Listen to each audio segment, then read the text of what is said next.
nyaka piny Singapore yor dongruok ochakore ka koro idhi sidhi ayanga aguch dongruok.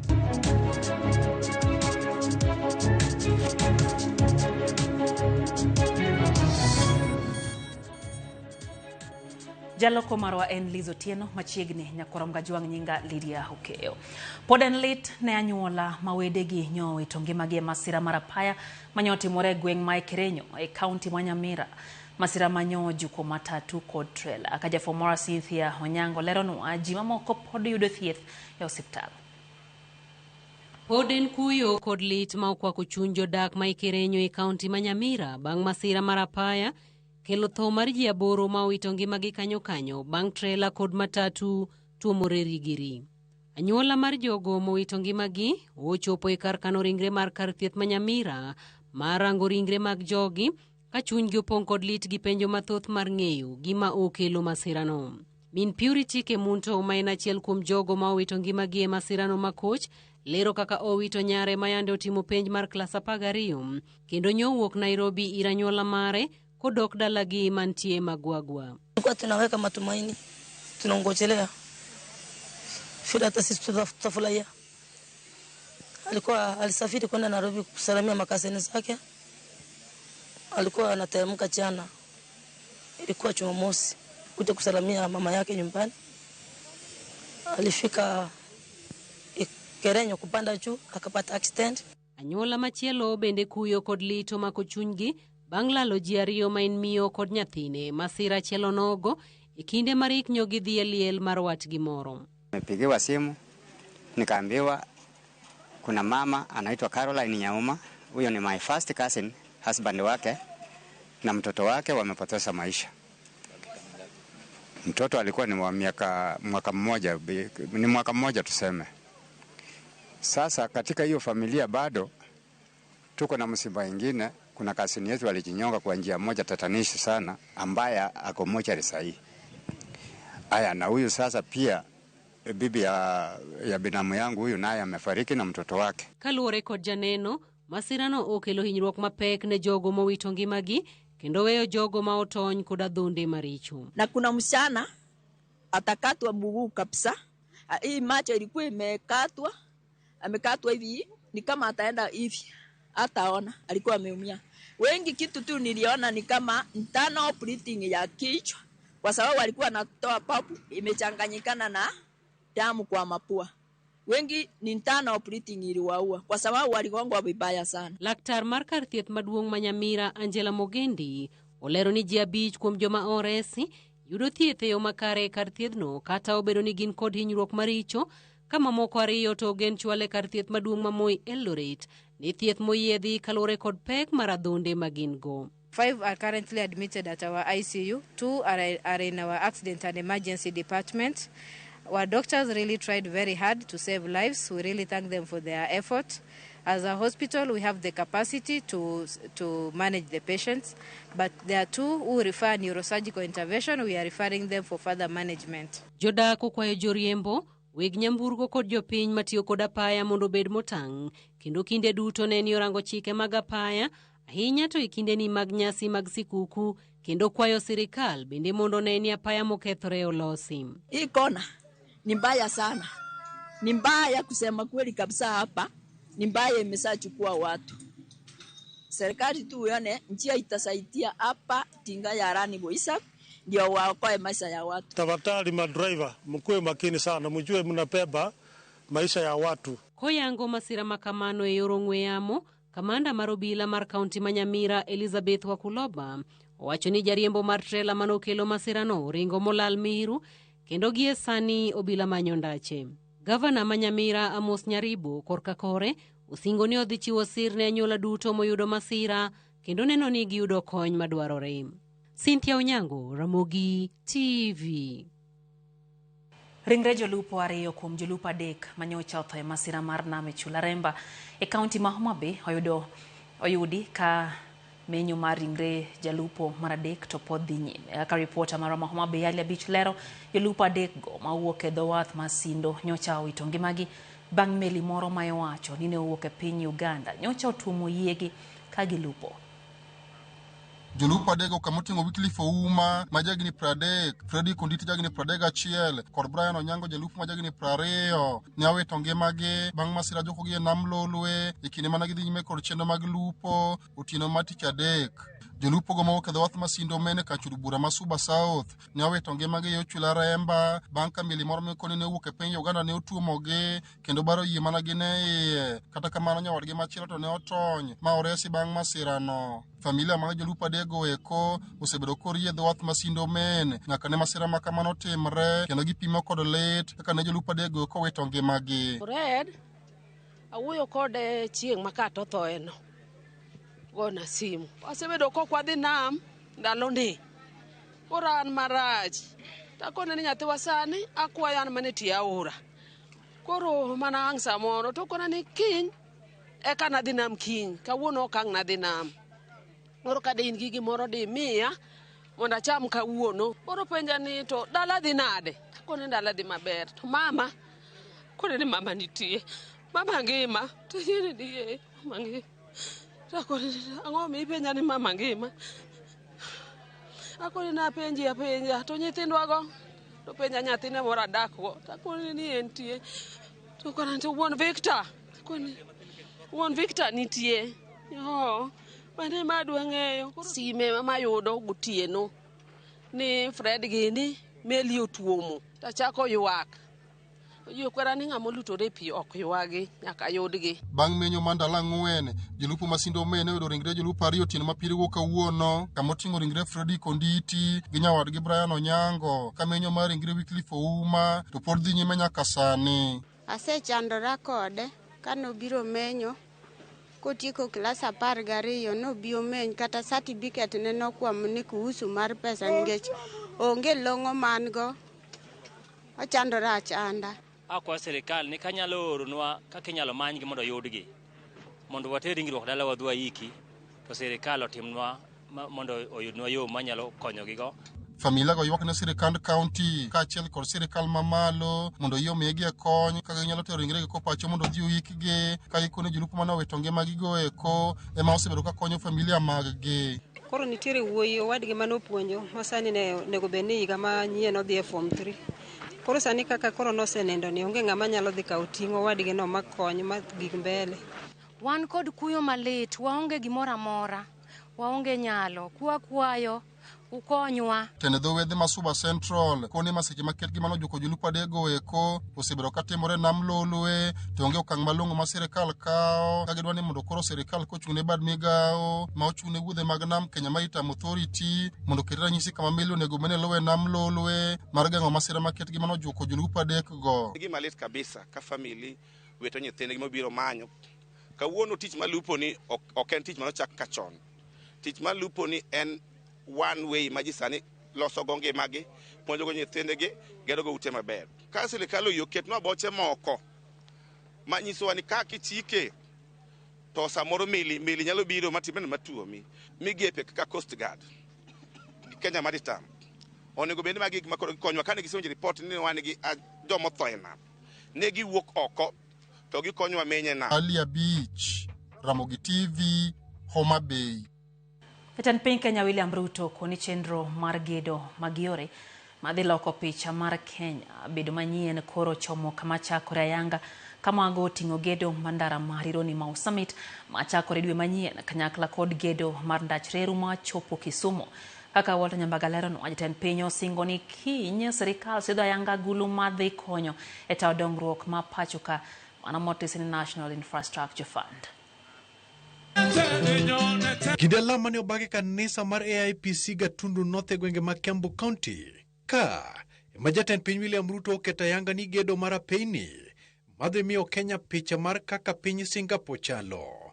Nderni monywando mano marironi Mau Summit e kind nderni mamoko magedo margi chakore dwe manyien. Najua nimetangaza juzi ya kwamba tuko na mpango ya kutengeneza kilomita 28,000 ya barabara. Nimesema barabara ile ya reli kutoka Naivasha mahali Mheshimiwa Uhuru aliwachia, mimi sasa nasukuma iende Kisumu mpaka Malaba na inaanza Januari. Nimesema pipeline ile Moi alijenga akamalizia kule Eldoret. Sasa nasukuma inaenda mpaka inapita Uganda, iende mpaka DRC. Na hiyo pia inaanza next year. Sasa nikasikia mtu mwingine hapo akasema ati hiyo maneno yote Ruto anasema haiwezekani. Jatend piny onyiero jok makwedo chenro mar bero nderni ma Kenya ka kendo kete siasa mag pesa boro. Ruto okoni budget nitiere kendo johala, jopur, jowuoth biro yudo ber mag nderni go. Ule ambaye anasema haiwezekani ni mtu amekuwa kiongozi Kenya miaka 50. Barabara ya kwenda kwake bado ni ya vumbi. Sasa wewe mtu ya Kiambu, kama unangojea ati kiongozi huyo ati akuja apange barabara ya kwenda kwako, yeye hajapata akili ya kujenga barabara ya kwenda kwake. Atatoa wapi akili ya kupanga barabara ya kwenda kwako kama hana akili ya kupeleka barabara ya kwenda kwake? Tene kod gavana ma Kiambu Kimani wa Matangi, jatend migawo Alice Mwahome, to kod Kimani Ichung'wah kendo jotelo mamoko. Ruto oko ni oganda Mount Kenya negi sani kweth maketo serikal tese dhog yote ayany maka kod kacha, to ni ka sa ochopo to ogusu ibiro pok kod oduma. Ndio mnaona wanasema ati haiwezekani, because they have never planned anything. Siasa tu ya kusumbuana, siasa watu wanawapigia makofi, maneno ya bure. Kesho Jumatatu tuko na baraza la mawaziri na itafanya kazi mbili ya muhimu. Kesho ndio tunaanza rasmi ile safari niliwaambia ya kubadilisha hii Kenya itoke third world iende first world, inaanza kesho. Kesho tunapitisha hazina maalum ya National Infrastructure Fund ambaye tutatumia kuokota pesa shilingi trilioni 5 ya kubadilisha hii nchi. And we are not joking. Ruto koni sirikande osegoyo kenge malach ndiko jopuonj, medo gedo mag chirni, to kod ute manengogi ogonyore gino mamie chir kod kit tende.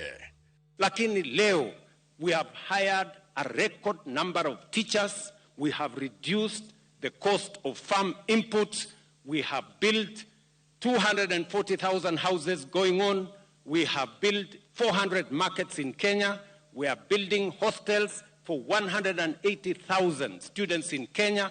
Na hiyo sio story, hiyo ni kazi inaendelea. Walter Nyambaga, Ramogi TV.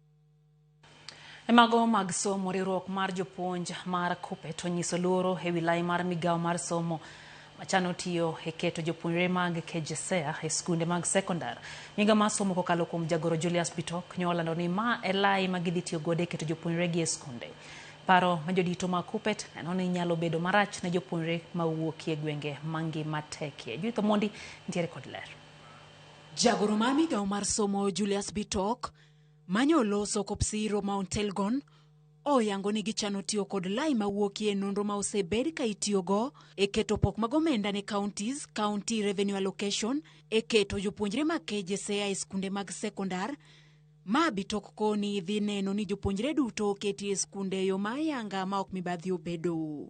Tumeweka system ya kuhakikisha kwamba kila mwanafunzi katika Kenya hii anapata nafasi kwa ile shule ambayo ana qualify, kwa sababu tunatumia formula ya revenue allocation kuhakikisha kwamba tuko na equity, tuko na balance. Hata mwanafunzi kutoka hapa Mount Elgon anaweza ingia ile mashule zenye ziko huko Nairobi, kwa sababu we are very very fair to all Kenyans. Paroni kata kamano korwa kod moko kuom jokanyo mag sekta mar somo. E twak marwa kod jagoro mar Kuppet e kaunti ma Kisumu Zablon Awange okoni lai mar keto jopuonjre gi kamoro nyalo weyo jopuonjre ma wuokie gwenge kaka Nyanza chien kaluwore ni otiyo kod data mane ogoli e census, to ndalo osekalo jomoko kamoro ne oko yango dhier margi ka gwenge moko bende poko yang kaka gwenge mangima tekie kaka Nyatike, Nyakache kind mamoko. County revenue allocation osebedo ga faulted nikech en ga misleading.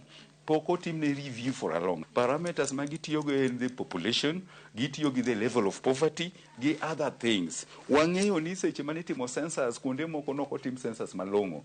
Level of poverty be sirikal manokadho ka ne timoga kaka areas wamek Nyanza. Windik iwachoga ni it is not a poverty stricken area. Ma ifsobet kinjawo wagi basari, tinjawo wagi gik miluongo ni hardship ma areas moko kaka Baringo iluongo ni asal.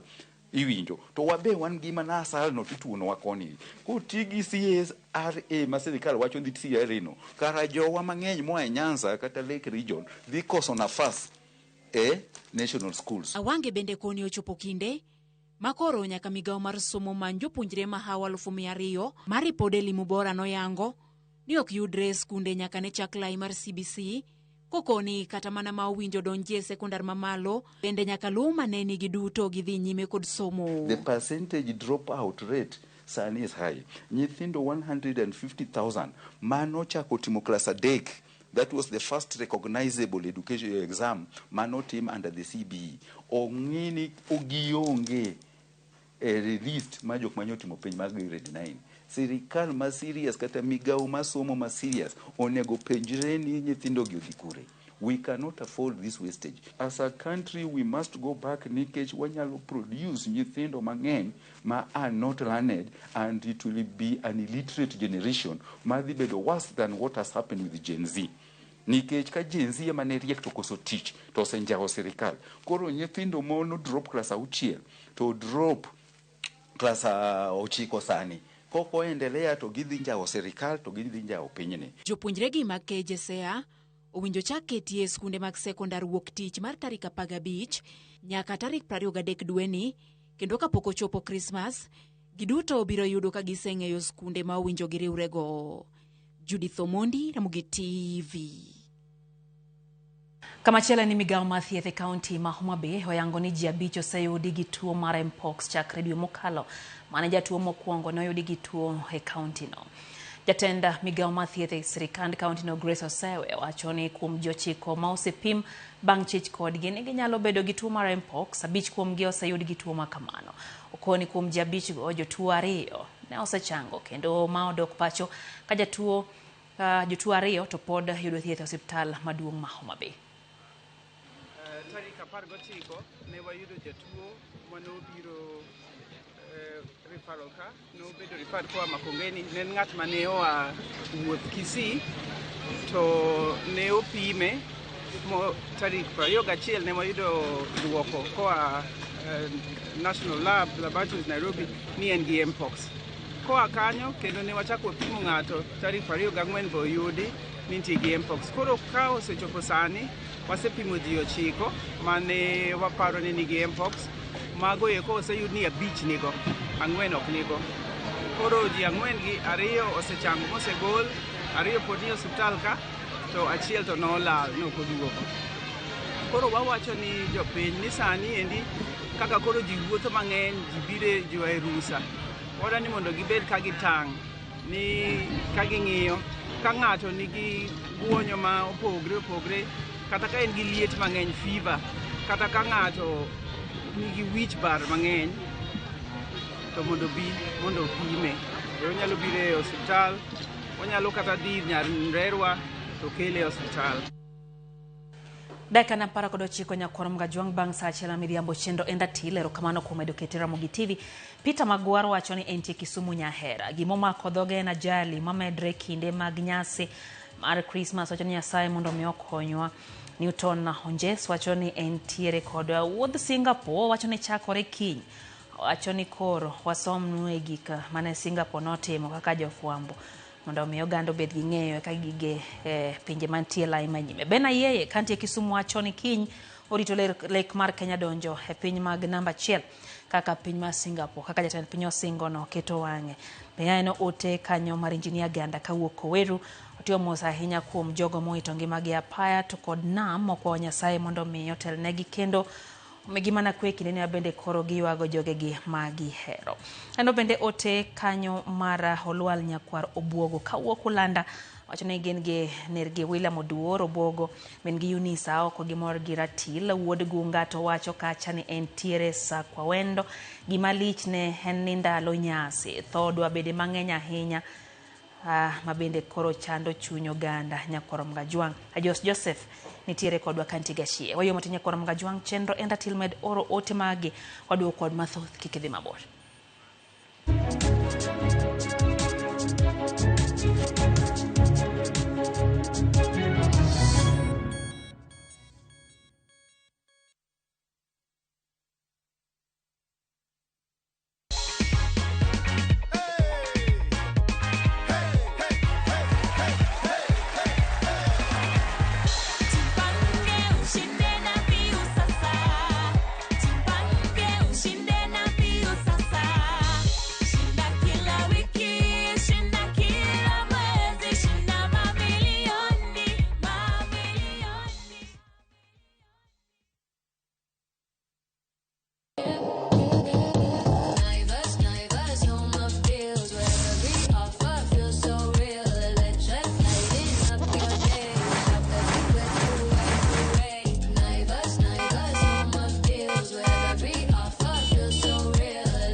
To your home this year. Tunasherekea customers wetu kikwetu kila siku. Royal Mabati Factory Limited keloni Christmas AUD. Wakeloni mabede mag corrugated kod box profile, brick tile giro mantile, nyaka AUD nono maonge chudo mora. Gochnwa gi nono abirio ario, auchiel adek aboro adek, kata kit order mari sani e www.royalmabati.com.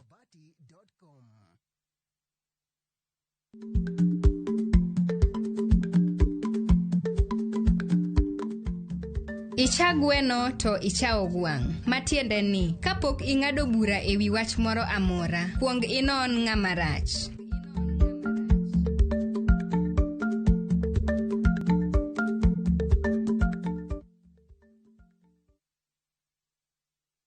Teke na we go border.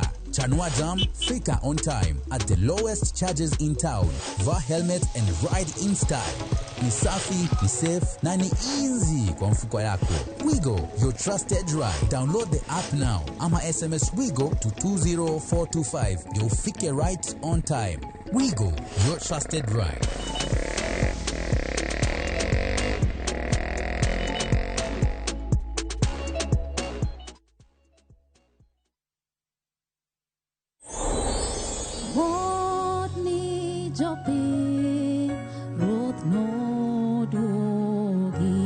En kinde maber ahinya e higa kendo Ramogi TV miyo Christmas bedo gi mor.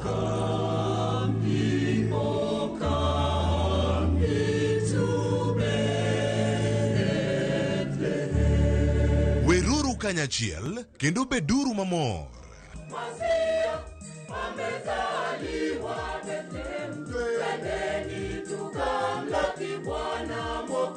E higa ni weuru mondo wende mag Christmas omi ubed gi mor. No bironwa baba, wagoyo erokamano ni Yesu osebironwa. To mana e Ramogi TV, Merry Christmas.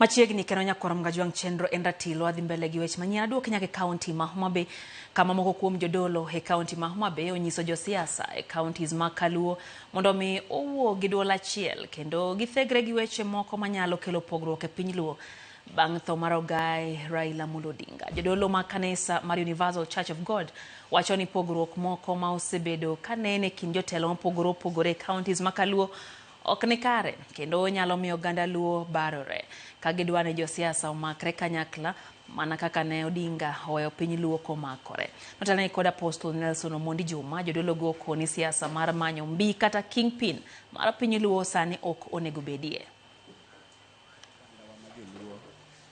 Mondo bed mos kaluwore ni sama wantiere ni jaluo ni kama rachie mokalo. Musa thagore kod jo-Israel mang'eny kabisa e thim. To sama nochopo kodgi e piny Kanaan to en ok odak kodgi. Omiyo Raila Odinga nowewa broad based government kendo wasebedo ka wamor kendo jotendwa mang'eny go agoge kawacho ni sani wan e broad based government, wan e sirikal. Tadwa kono jowa ni aseneno kuonde mang'eny moyang'e dhiang' to welo dhi gi kech. Dhiang' moyang' ni inyalo yang'e mwanene to waa ka onge gima waago nikech ang'o? Koko moko dwa wuok e luo Nyanza ka. Ka gichako goruok kae sani to waneno ka wabiro dong' kaka oganda.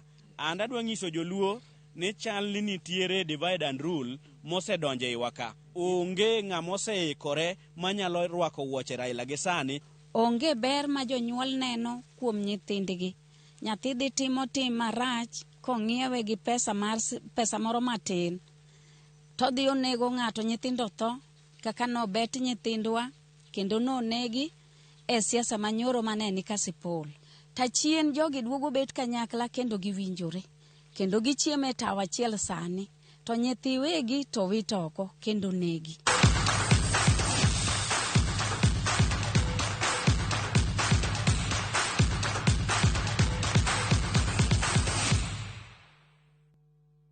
Mago mag tuke rang'iny mar Kenya e chung' mar pinje kokalo kuom midila idho malo tok jong'wech ma Kenya medo midila e piem mar rawere mag pinje Afrika madhi nyime e boma ma Luanda piny mar Angola.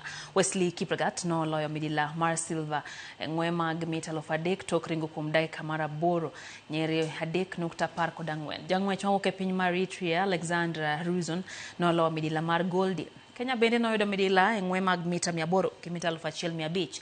Kevin Kipkosgei noloyo midila mar bronze e ng'we mag mita 800. Ng'wego ne olo gi Hika Regasa ka Riyad Yesa notieko thuolo mar 2. E kidieny mar nyiriri ng'we mag mita 1,500 Millicent Kipie Komen noloyo midila mar bronze na piny Kenya. So ladha ya mwisho sikuwa na speed na sikuwa na jogo na mwenye.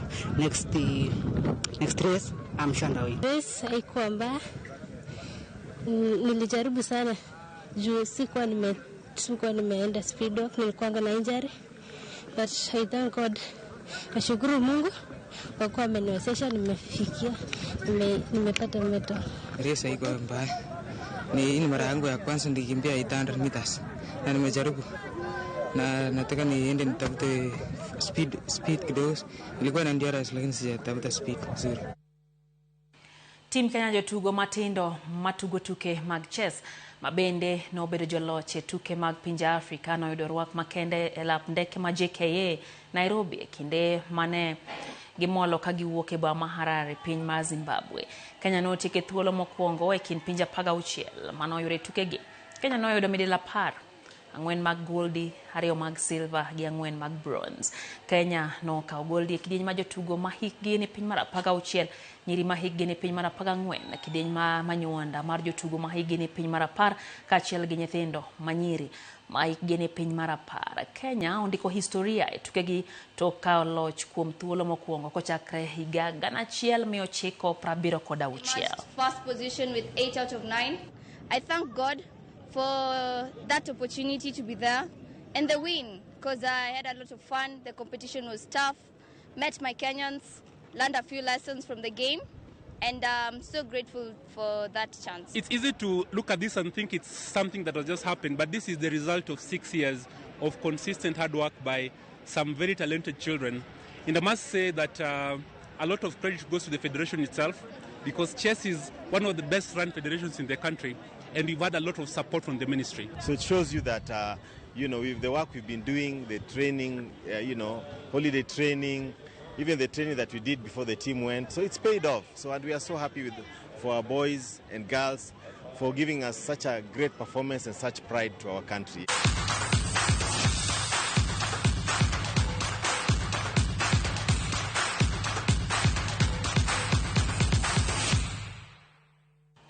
Ikanyi mwati e kidieny mokwongo mar ratil, Brian Liki Onyuna kanti Oyugis wacho ni gin gi kwargi Onyuna tiere gwasi masira matimore Kenya kae mowacho kani omako dhogi. Evangelist Dan nowacho ni entiere kodwa e chenro, wacho ni piny Kenya dwaro lamo nikech Nyasaye nitiere kod jo Kenya. Wacho ni weche mag tho ma oganda go ema koro bende makodho oganda. En kanyo gosiep ne Honorable Dr. Engineer Bishop Martin Obonyo. Tabil Juma wacho ni omora ahinya gi chenro mar ratil gin kanyo Christina War baano kanyo Bishop Gordon Odongo wacho ni omora ahinya gi chenro dhia makawuono lamo en mondo oganda Nyasaye riti oganda kinde ne mabende koro ji chomo siku kuma seche mag apaya chal ka gia medore nyakwaro mgajwang warom kodu kendo sadeke wange kata kamana hoyo thuolo ne Cleophas Soloch elo George Bati odhigo mbagi mesha kodede manjanon siasa kachal gi Dr. Mark Matunga gidhi keto Kenya heratila nyato echego mag siasa omiyo kikidhi mabor wasebolo lizo tieno ma en jaloko mar Riti Masane nyinga Lydia Hokeo.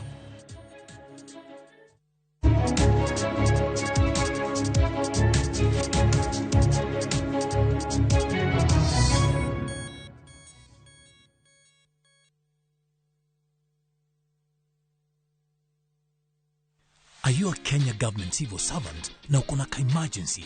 Usijibox kwa noma. Borrowing on MyMobi has never been easier. Simply register, apply, approve, and get your cash in minutes. Dial *531# and get up to 20,000 shillings to sort your emergency and pay from your next payslip.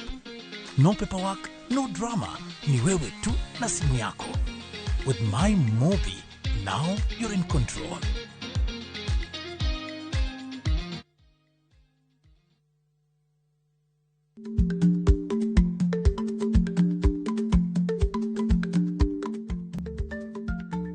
Timni e nyingi, matiende ni gima itimo ema biro loso nyingi, ka timni rach to nyingi ema kethore.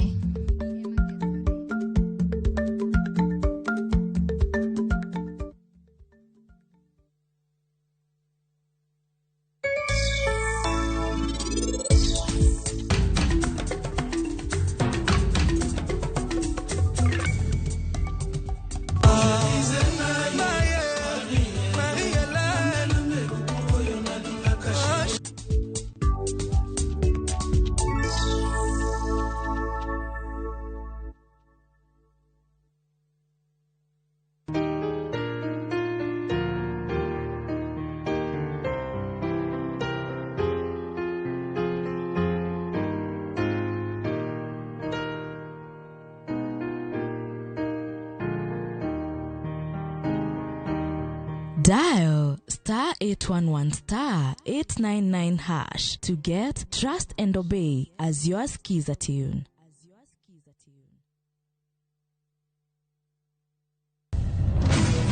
Beikori mar doke pacho kama sigendni ilero gi mor kod sunga mar luo.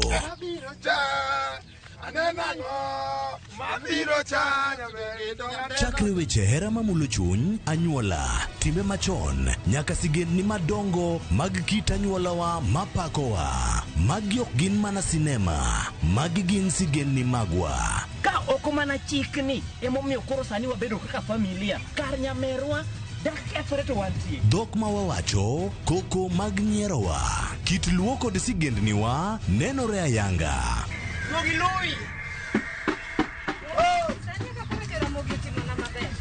Winam Cinema, Jumapil ka Jumapil, saa 2 kod saa 4 mar otieno, mana e Ramogi TV.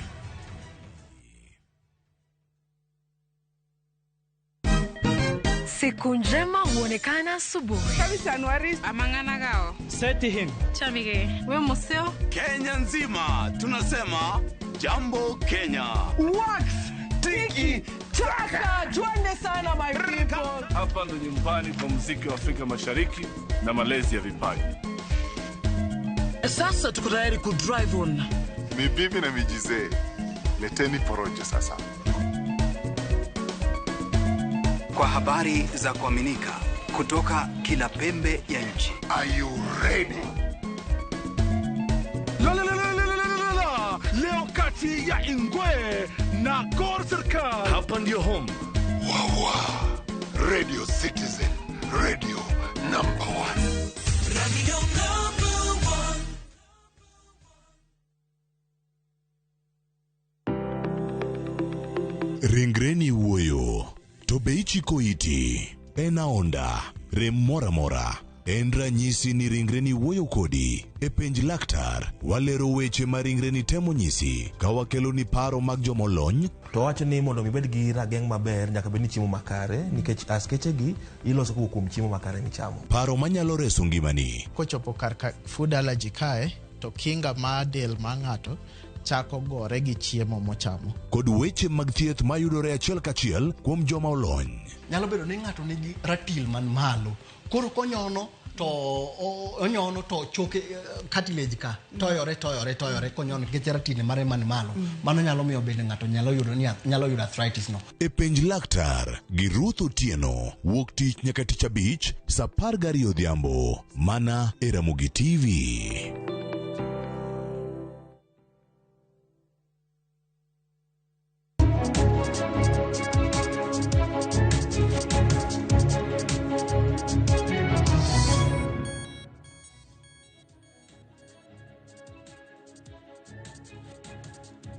Kawuono chieng' Jumapil nyakoro Ramogi jwang' tarik en 14 dwe mar 12 wachopo e dweno mogik mano mar higani mar 2025 to pok wachopo e giko mar higa. Mano nyiso ni pod wantie gi thuolo mar keto ratil kendo e thuolo mogik. Ramogi TV kar kae wacho ni arno achaki Januari nyaka kawuono mae ka wantiere kar kae chenro mar ratil mogik. Tadhi bedo kaka ta yelo George Bati kwa kelo ni chenro ni mar ratil odhiambo kawuono waketo Kenya eratil. Osebedo yo machal nade ahinya e juma mwantieni makoro wantiere karka achiel kachiel adhi miyo wenda thuolo mar mondo miyo mos odhiambo ma kawuono ka wachako twak kae. En kinde mane oyudo oganda gi buok mathoth ahinya mano odiochieng'no manyoro mano kane mane ni jaod bura ma Lugari mabire ne otemo laro komten piny Kenya kinde mokalo yiero mokalo mano Cyrus Jirongo ne owito ngimane mano e yor masira mar apaya. Ote osebor mago mag lit kod kuwe na nyuola mage pod wadhi nyime to kanya mang wachako godo twak achiel kachiel kamiyo wenda thuolo mar mondo mi wachak godo twak mar ratil. Antiere kae kod Dr. Mark Matunga menja non siasa okinyi odhiambo ma kawuono oimore kendo machiegni. Gini kata kiwacho ni okinyi ma kawuono nitiere kuonde ma en okinyi nikech ing'e ni Ramogi winjo e piny ngima. Kidhi Amerika sani en okinyi koro ina kare. Amor mar bedo gi jo neno kod jo winjo kod oganda e ratil mogik mar higa mar 2025. Erokamano ahinya kendo machiegni ka wantiere kar ka bende kod Meshak Odede ma janon siasa. Meshak oimore kendo machiegni. Oimore ahinya Cleophas kendo bende waduoko erokamano ne jo winjo kata jo neno magwa. Ratil osebedo kar chuny jaluo mana kaka ne Ramogi nochako ka en redio.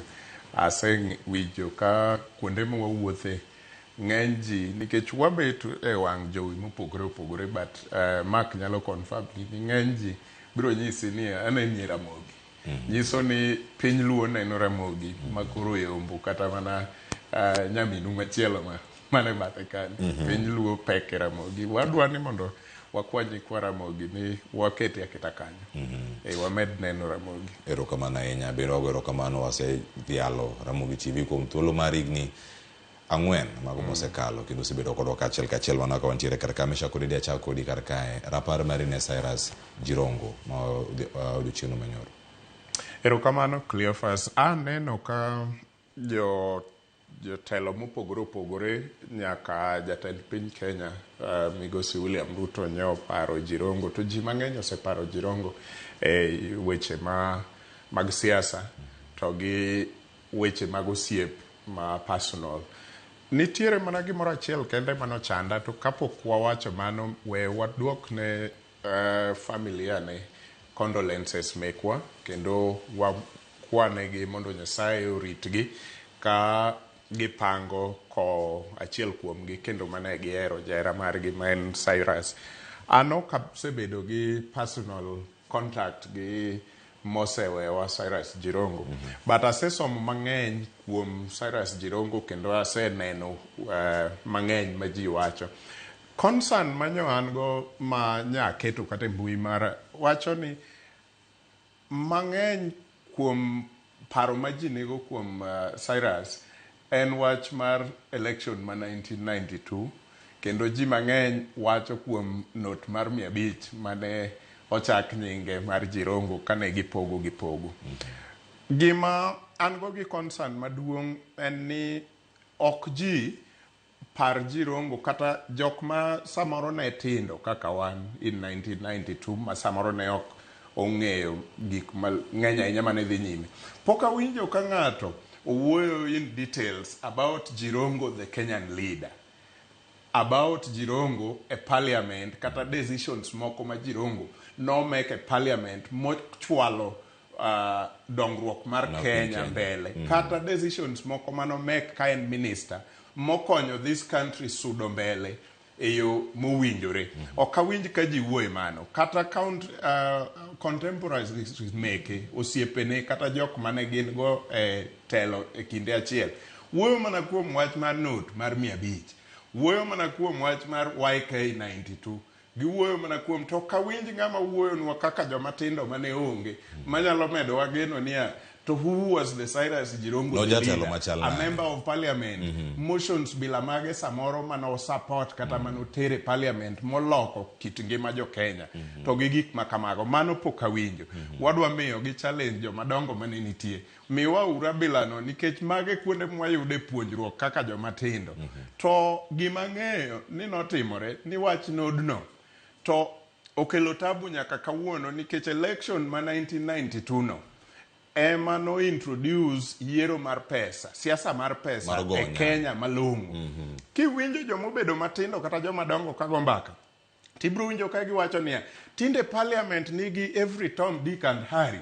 Chon king'iyo parliament machon manorengo gini nitie, mane kiang'awa gini nitie, ikwano ni brains mopogore opogore to gi kaka debate ne liche odno. Kopimni gi sani tiwacho ni sani nitie tugo mang'eny parliament en ng'ato osedhi. To gimokelo mano en that election ma 1992 mane ofwenynego jo Kenya ni election is about money not ideas, election is about money not the leadership skills. Omiyo sani mine gi joma tindo kata middle class gi jomodhier gin nogwegi oko e siasa nikech wach mar pesa manokelo e siasa, to pesa no nokel gi jo YK92 kotelnegi gi Jirongo. An mane gima koro anyalo paro kaka tieng'wani. Nikech machielo no poko kuoni. Machielo no poko konyisa to wabro wuoye. Erokamano ahinya. Dr. Mark Matunga, rapar marine mosenindo Cyrus Jirongo. Mokwongo atimo mos ne familia kuom wito achiel kuomgi. Nitiere ji e Kenya ka mane obelieve kuom Jirongo. I'm sure ni nitiere jok manokonyo kata nitiere jok manyokonyore kuome mano en gima watimo negi mos. Nikech ato kapar nan kode machiegni ahinya, dho naseromo kode e kinde mopogore opogore, but tiyo kode machiegni ahinya to nok atiyo. Jirongo tho ka en jahigni 64. Wach mineno owadwa Mesha Kodede wacho en gima notimo ka en jahigni I think 30. Ndalogo inyalo neno ni ndalogo ne youth, ne en kaka koro Gen Z ma koro sani wawuoye. Ndalogo ne ndalo gi mane gin go Gen Z. Kik wiwa wil ni kanyo bende ne giriwore gi jok mathoth ma achiel kuom jalwete mane oro kagi kacha en president masani, men President William Ruto. Korka wach ma anyalo wacho kuom Jirongo e national politics ahinya to sani to dianga wuondi okapani nitiere motegna ahinya kopogore gi jok ma osekonyo e alworane. Kamano ng'eni weche thoth ahinya koro Ramogi Jwang kapod gintiere kar kae anyuola mare kachiel koda ka komiti matayo weche mag giko mare oselando kanyo ni tarik 30 mano dweni mar 12 dhi bedo kacha ka ikete kar yweyo mare mogik. Wadani mondo mi walok tanga warang'ane siasa matimore kar kae. Achiel kuom weche go mabende osekelo twak mapek ahinya chako kae kod Mesha Kodede loko nying Talanta Sports Center mano Talanta Stadium koro dhi luonde Raila Amolo Odinga International Stadium. Jisire ji ok sire, ji mor kode, oganda moko bende ok mor kode. Ang'o matimore nyaka sani? Koso onego bed ni itime e yo machal nade mondo mi oganda jo Kenya orwake duto? Koso ji te ok derwake bende? Cleo, aparo no kwanata malo oganda maduong' mar jo Kenya to puoyo wach mane jatend piny Kenya William Ruto wacho ni kano chiw kwayo gi gavana ma Nairobi ni ka ber to mondo wa immortalize gi dho ngere jaduong' Raila Amolo Odinga manosewewa mondo sports center maduong' ma Talanta ochak nying.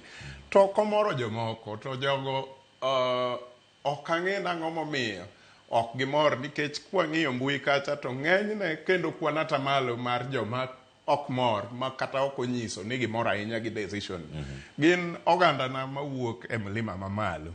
To ogandana ni koro penjo mwapenjore ma bende ji osebedo ka penjore e mbui ni to nikech gimbe gipenjo ma inyalo wach ni substantial ka giwacho niya ang'o ma watemo hona nikech according to them jomoko claim ni onengo bed ni kama chalo Talanta kichako nying tichako ni Raila ne en one of the best footballers ma this country ne nigo kata gimoro bilano kinyalo chake kamano mana kaka Keino Stadium mwalo kucho nochaki nikech Keino ne marathon mano ni mabende no wache idhi lok nyinge Governor Manandi no propose to embe oselawe 1 hour e wachno mondo luongi William Ruto one way or another embe oselawe matin ni mondo gino donga kata an kuma antie ni anyalo dwaro ni mondo donga Kip Keino nikech Kip Keino ne oting'o nying Kenya malo ahinya koro kanitiere minyalo chak William Ruto to gera manyien stadiums pod wadwaro mang'eny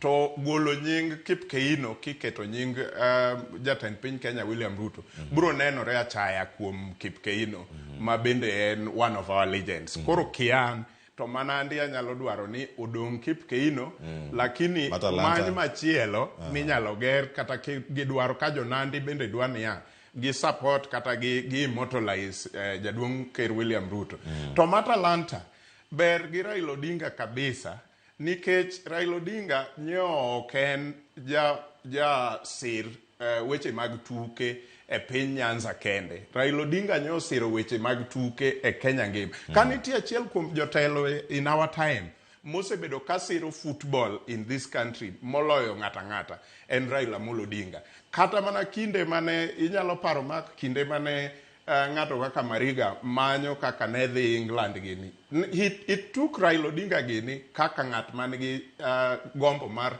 dwaro ni football ma Kenya osudi. Namba 1 Raila bende ni bunge FC.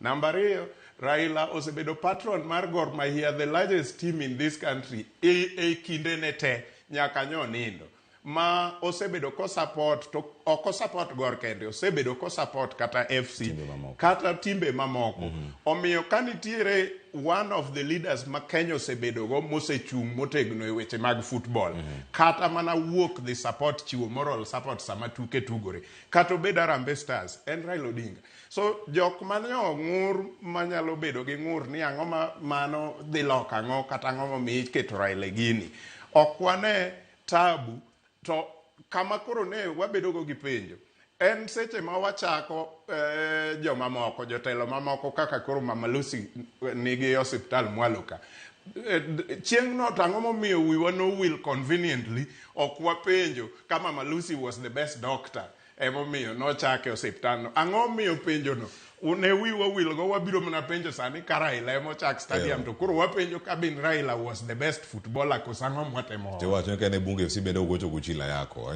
migori dhi goyo machal nade gimbe gero stadium margi Dr. Maka Matunga kama intiere iwacho ni wuok Talanta Sports City kanyo to donjo kanye Rais ose nyaka abbreviations mage Rais Raila Amolo International Stadium kama intiere Cleopas ing'eni kidhi Kisumu e chuny city ter iyudo ka nitiere sports ground moro kanyo iluonge nang'o iluonge nang'o Jomo Kenyatta iluonge ni Jomo Kenyatta sports ground wan kode e chuny luo ter e chuny city mar Oganda so kao thuolo mar loko Talanta Stadium ichako Raila Amolo Odinga en ni wan kaka piny Kenya wa recognize tich ma Raila osetiyo ne piny Kenya ok en mana mpira kende kata ok en mana sports kende, entiere e gik mang'eny, opportunities moyaonwa kaka jopiny mantiere e Kenya mondo wa enjoy the freedoms ma jo goruok ne uhuru mar piny notimo, mondo mi okel gino bed kodwa machiegni ma wanyalo bedo ni wanyalo wuoyo awuoya gi thuolo e piny Kenya. King'iyo pinje moluoro wa te, kona pinje moluoro, iyudo ka ng'ur nitiere motegno kabisa moloyo kaka nitiere Kenya. Achiel kuom thuolo mwaseyudo ei Kenya ka mar mondo mi wabed thuolo, wabed go the real uhuru mane jo kwarwa gini ogore negi.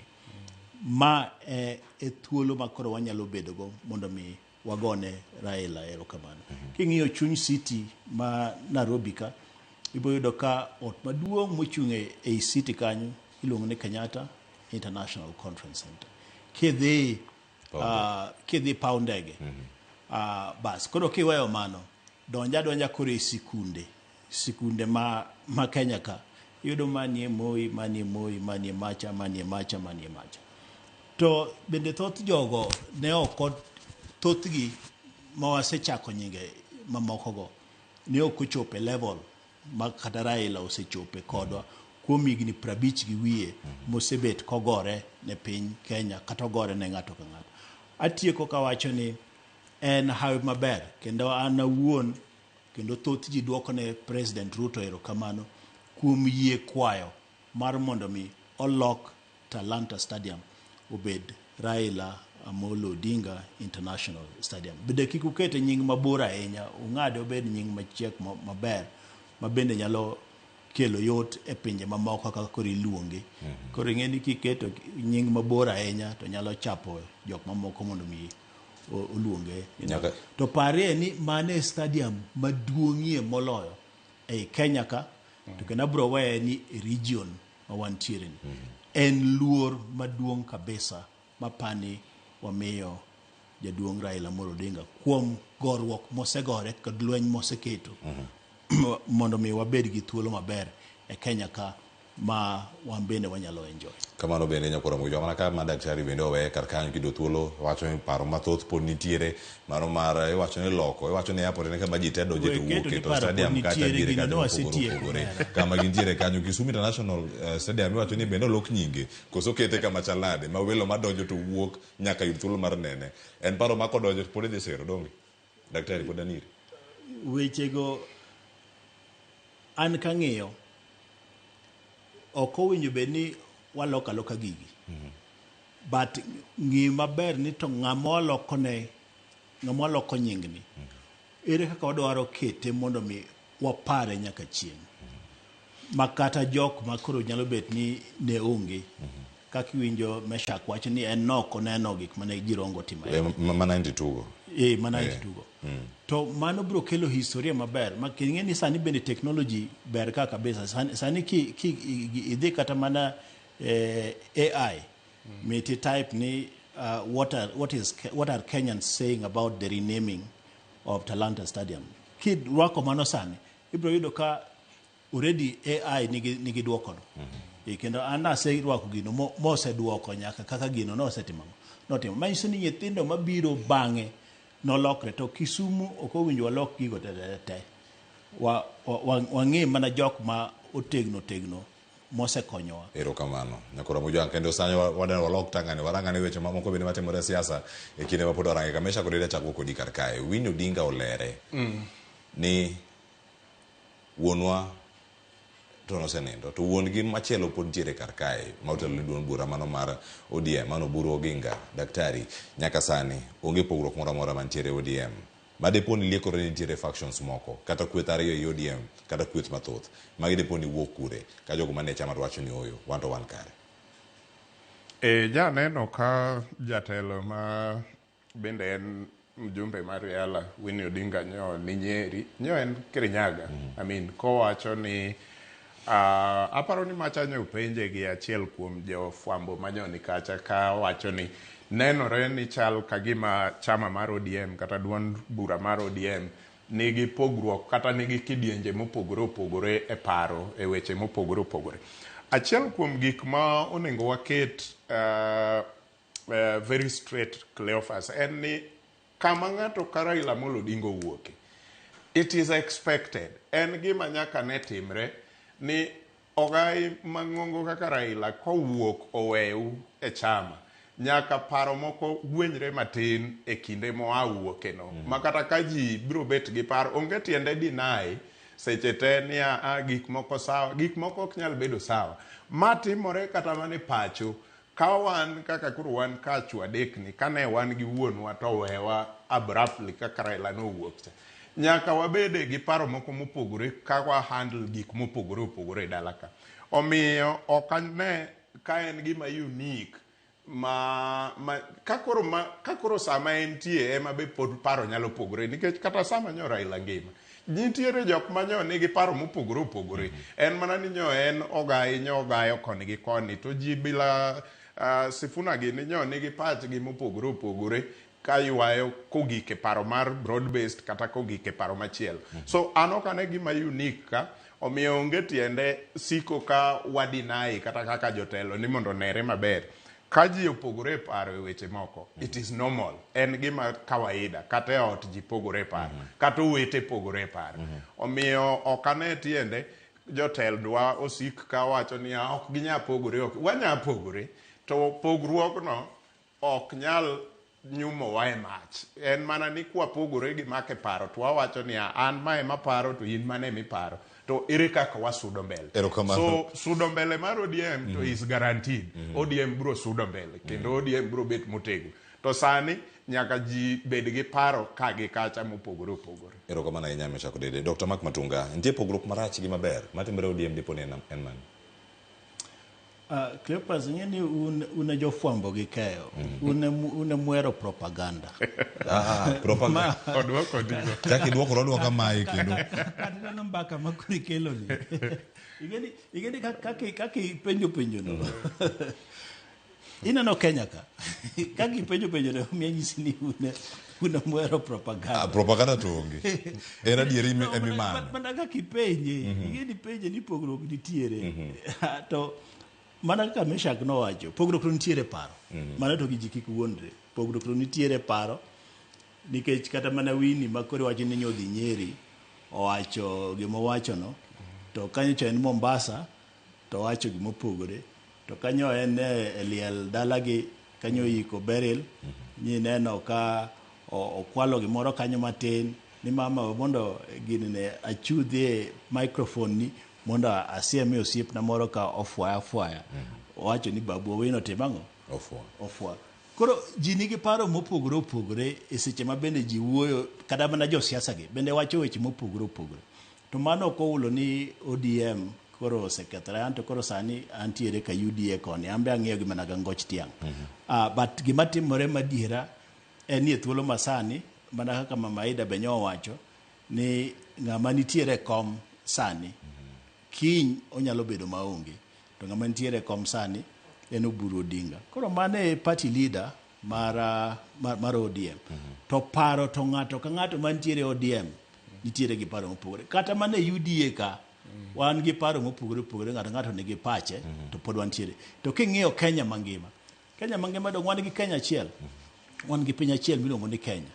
To kiyudo ka mrengo miluongo ni United Opposition ka giwuoyo seche moko inyalo penjri to pinyni wapogore machal nade. Koro paro ka ji nigodo mopogore, mane gimiluongo ni demokrasia, momiyo sani koro wapako godo Raila Amolo Odinga, momiyo waneme wachake kata mana stadium. So ok apar ni en gima rach. Gima sani owinjo bende ng'iyo ni to bende ODM biro bedo gi mbi mane en godo kane Raila nitiere. To mbini bende nyalre kinde, bende mbini nyalo bedo e kinde mantiere maliekore ne duon bura motegno kaka mar ODM, nitiere kod kweth ariyo malipono no yware iye ka. No, ywarok to nyaka bedi. Kata kane Raila nitie, ywarok ne nitiere. To an gima wacho ga pile ni ODM en Raila Amolo Odinga. Raila Amolo Odinga en ODM. Emomine no be ka ji pod donda ka Raila ka. Itemo ni wadhi kama to ji pod duogo manang'o ka Raila ka, ma seche moko bende nyaka ji dhi machung' e liende e koro ka ng'ato bende confirm. Ibro yudo ka actually ibro neno ka gini timore. Candidates madwa chung' e ODM kabiro mbele ka. Ibro neno ka jomoko dhi magichung' e liend Raila magigo picha ma picha no bende giket nyaka ang'o e mbui mondo o confirm ni gin jo ODM ang'o ODM asili. But truth be told en ni bedo maonge Raila e party mar ODM to kelo ng'ikruok maduong' ma will destabilize the party kuom thuolo momedore mbele ka. Kamano Odede odhi make yo machal nade nikech ka irango duond bura man gi mbi jo kanyo luonge ni en gi mbi mokalo kata Afrika ma ugwe kae kendo oduong' ahinya kinyo ka gipako ODM ya ija kanyo mar ODM kata kapok oduoko mbino Raila manyonigo koro mbino pod nitiere kochomo yiero ma mbele ka gi ODM. Wacha dieri ma samoro mak daktari ok dwa winjo ODM pod nigi mbi. An nitiere gik moko ariyo kende ma pogora gi Winnie to achiel apogora gi jakom mar chama ma en Governor Gladys Wanga. Namba achiel ok en Winnie kende kata mana jo kanyo no machalo jagoro maduong' ma Sifuna wacho ni kanyo ne wan Mombasa to wacho ni ng'ata ka joma ng'iyo ka gite anybody can be president nikech bi mar ODM. To mano ok en adieri kata Winnie benyo wacho ni gima duong' momi loso chama mama to wasewinjo all over and over en ni mondo gi capture power kendo nyaka ODM chunga ng'owa presidential candidate. Mano nyo Winnie wacho ka en Kirinyaga. Aparo ni moko kuom gi gin flowery mana mondo okel mor e chuny okel ilo e chuny jo hera mag ODM. To kawa bedo piny mwaka 1 second to think not anybody can be president anyhow. Nikech mano udwa temo nyisa ni jatendwa Raila Amolo Odinga ne yom emomiyo noko bedo president. Nikech mano idwa nyisa ni Nixon Jeremiah Kukubo gini gi Waweru Ng'etha gini no winjo bed no sebet president chon no nengo bed ni sani wane president namba 20 to kadi ne president ng'ata nyalo chung to kao kaka gitemo kete pach jopiny. So apogora e paro ma esechegi watemo loso kata jo ODM gi jo UDA temo loso broad based mondo kaber to the 10-point agenda mane Raila weyo ka oti ochopi mondo jopiny one benefit mar broad base to kopo ni jopiny mor gi mano to gidhi gi los coalition mbele kuno ka gi approach election ma 2027 to kwa chako wacho ni ODM nyaka chungi candidate to UDA be nyaka chung candidate to kata mana ma opposition ka Wiper be nyaka chung candidate inge contradiction mabiro nyiso ni all along nyo wan gi Winnie ka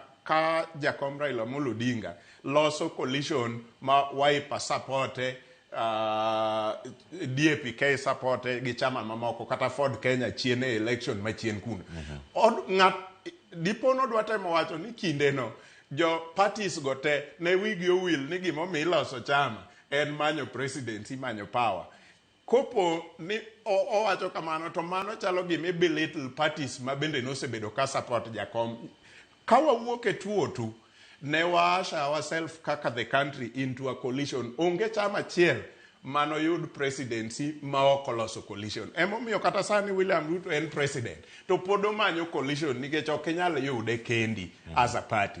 So kawa dhi e mesa kata kawa negotiate wawacha ni wabro yudo like-minded parties to wabro yudo presidential candidate ma wabro support kaka ODM. Onyalo bet ni presidential candidate no en ja ODM kata onyalo bet ni en ja chama moro manie winjruok gi ODM but nyaka wabwa bed gi presidential to kinyono piny ni ODM nyaka bed gi presidential candidate to kata imbe itemo wacho niya ODM ok bi dwaro chama mora mondo abandon their ambition no support presidential candidate nikech gibe ginyalo apply the same word ni wan bende waloso DAPK wa ni for power wabe waloso Wiper wa for power wabe waloso UDA wa for power koro wato ng'ama dhi support wa kawan bende wachung kamano so wabeda uruma muol to wabed strategic wawach niya candidate to nyaka wabwa yudi to wanyalo yude iwa ka e ODM ka kata wanyalo yude party moro ma wan go gi winjruok Mano namba achiel. Namba ariyo,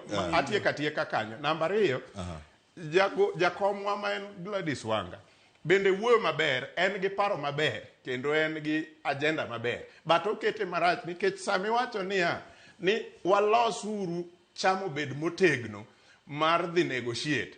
Tema neno ka gimoro manyotimo ne Raila Odinga e 2022 general election cha dhi timore kendo. Nikech nitiere Akambraki mabiro donje chama, to kiyiera ni to giringo gidok kocha.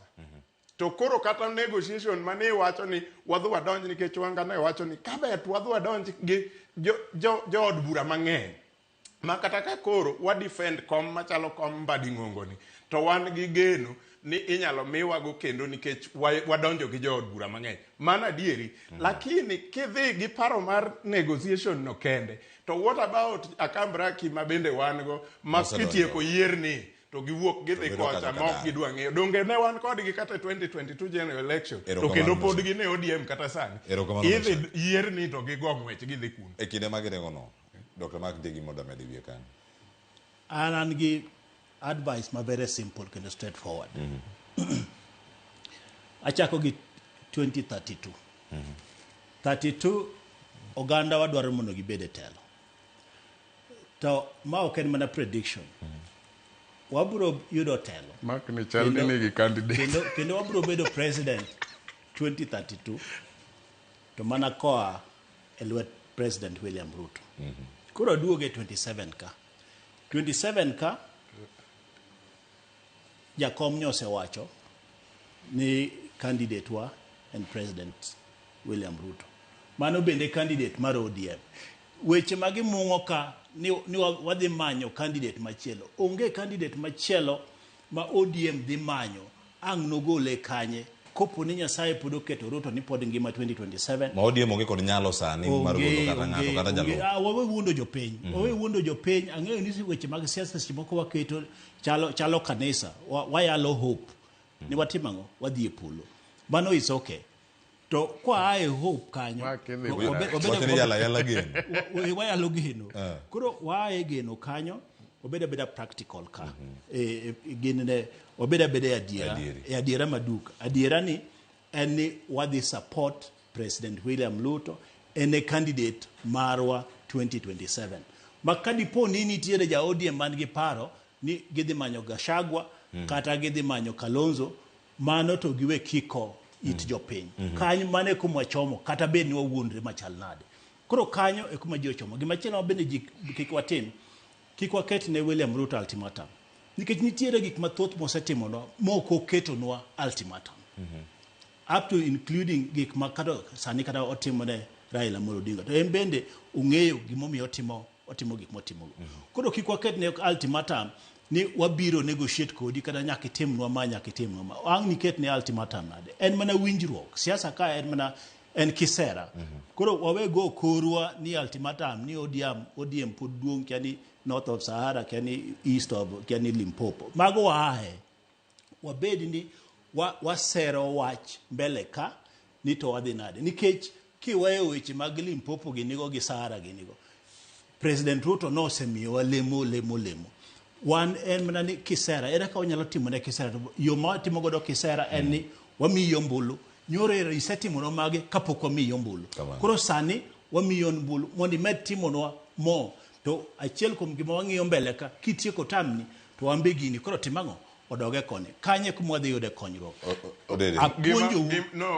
Gima mak ok dwa yie, gima mak mosiep ok dwa yie. Be iseyiere gi mano mondi. Nitie lemo moro amora ma ODM sani nyalo chungo gi mbi ma gin godo sani ma nyalo challenge Ruto, William Ruto, jatend piny Kenya mabiro. Wacho wach mbi ti wacho ODM. Nitiere wach mbi ok riwre. ODM nigi mbi mak ok dwa mana yie, but ODM nigi mbi. Ang'o mowacho ni kolos coalition mbele kacha to UDA ok nyal support candidate mar ODM nikech kudhi e mesa to udhi e mesa niya wanyalo supportu kata unyalo supportwa. Kama biro bedo matek en kama gini dwani wan to wa soften to gin kaka jo UDA to onge gima gi soften gin margi oserumo. Mano e marach. Nikech injili miya len mar tutam bende uyieru kode koso un wuonge injili maka wuonge kwan. Wan wawacho niya two term is possible. Nyiso niya there is also the opposite side. Osetieko gi two-term is possible. Wadhi e topic. 2035. Two-term is possible.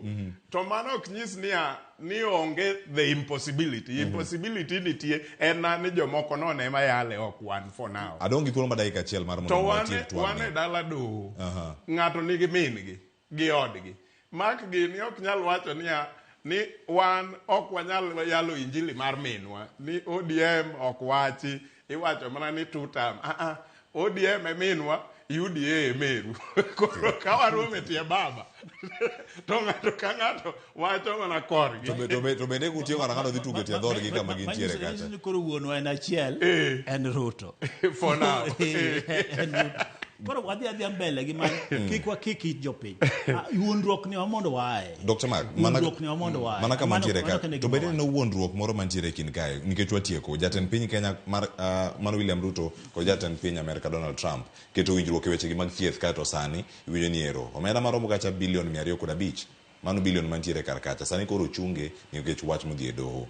Data privacy. E weche gi duto kama gintiere kae wacho ni yot mar chiwo nonro mag oganda e kinde ma gintiere kar kae ma obed wach mar mogik e bonyere 30 machuo kae nyako tieko manyiso wasetieko rati orumo ko kunyal medo time to kare ko idolo roiga na ida wacho gino nyaki med dakika moro king'iyo gima koro Ruto gi President Trump nyo oloso e yor thieth en gima ber kabisa ne piny Kenya kendo oganda mar Kenya nikech nyoro nyo waywak kabisa ineno gik makoro waywago ni kia ni data privacy go e kinde manyo USAID kata NGOs mamoko timo tijini nyo koyo wawacho mano bile nyo kagolo mano koro wach mar data privacy na ema ni court kaka chik dwaro nyaka wach ni oyo ng'ato sekelo wach wawinja ne gimo wacho to case no onge kuma bro dhi kamano meshako dede Ernia Cleophas aparo ni macha to jopiny noneno te ka Trump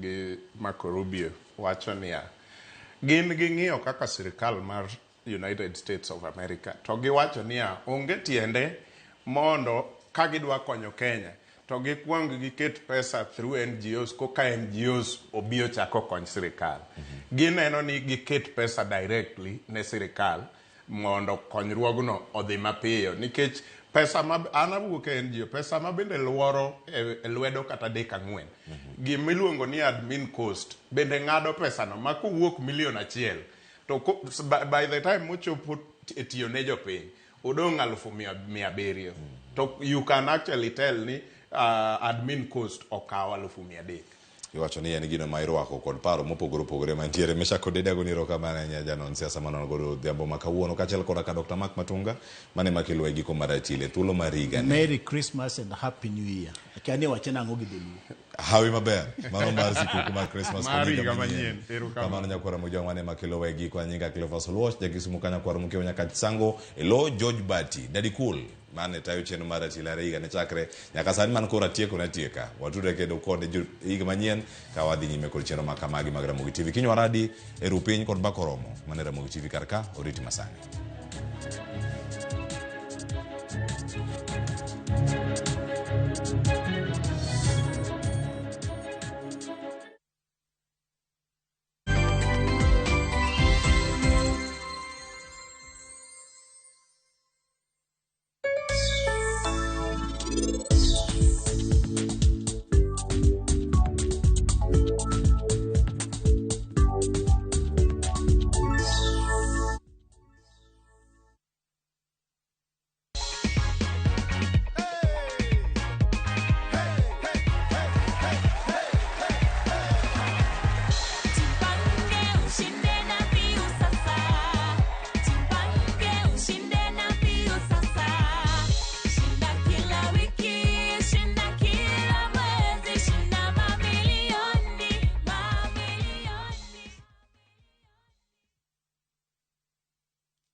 SME financing, you'll get a boost that will have all eyes on